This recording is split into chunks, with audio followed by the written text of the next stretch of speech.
Назарбаев 1940 жылы 6 шілдеде Қазақ ССР-ның Алма-Ата облысы Қаскелең ауданы Шамалған ауылында, қазіргі Қазақстан Республикасының Алматы облысы Қарасай ауданы Үшқоңыр ауылында дүниеге келді.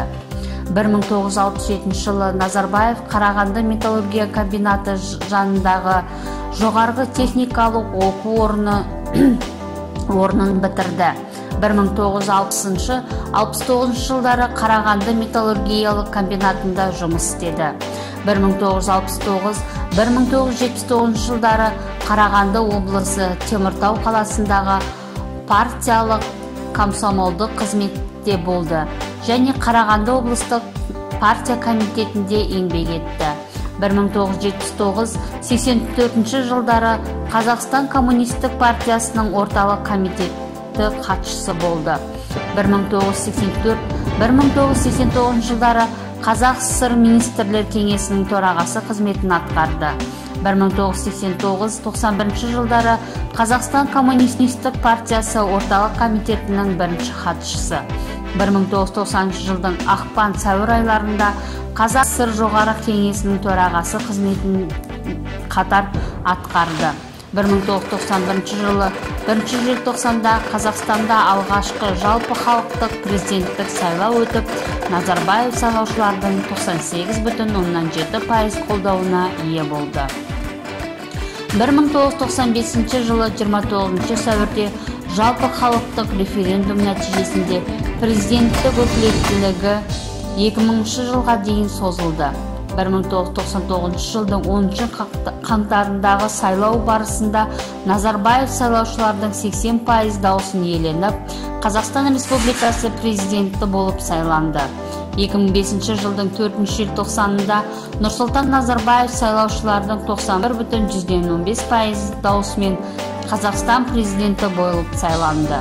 2011 жылдың 3 сәуірінде кезектен тыс сайлау кезінде Нұрсұлтан Назарбаев сайлаушылардың 95,55% дауысына ие болып, 4-ші рет Қазақстан президенті болып сайланды. 2015 жылдың 26 сәуірінде соңғы кезектен тыс президенттік сайлауда Назарбаев сайлаушылардың 97,75% дауысымен тағы да жеңіске жетті. 2019 жылдың 19 наурызында Нұрсұлтан Назарбаев халыққа үндеу жолдап, мерзімінен бұрын президенттік өкілеттілігін тоқтататынын мәлімдеді. Сайлауға дейін президент міндетін атқару Сенат төрағасы Қасым-Жомарт Тоқаевқа жүктеліп, ол 20 наурызда қазақ халқына ант берді.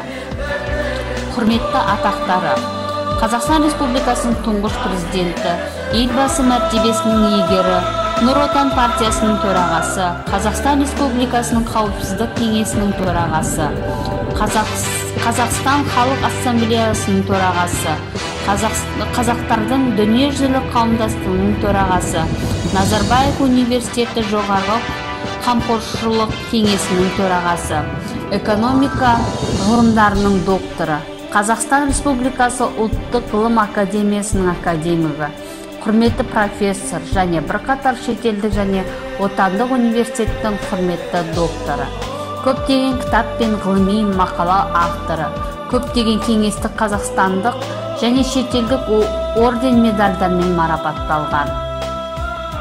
Алаш жұртының бақыты мен болашағы үшін, қазақ елінің нұры келешегі мен тағдыры үшін сізге Алладан зор денсаулық, ұзақ ғұмыр тілейміз.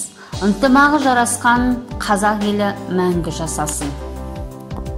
Назар қойып тыңдағандарыңызға рахмет.